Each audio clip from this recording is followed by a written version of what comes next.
From trainee visa and hanggang maging working visa.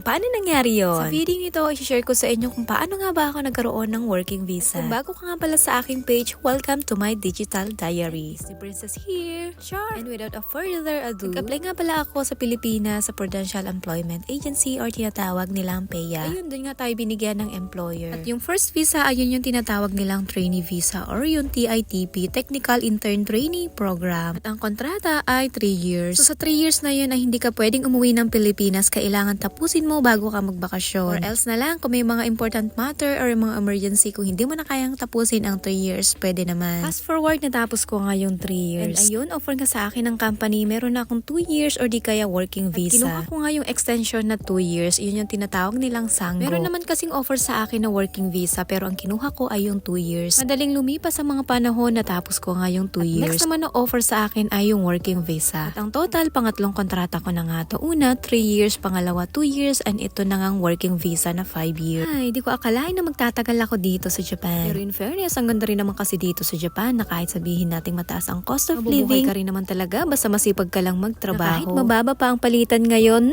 yen to peso, okay lang, at least meron pa tayong trabaho, nakakatulong pa tayo sa ating pamilya.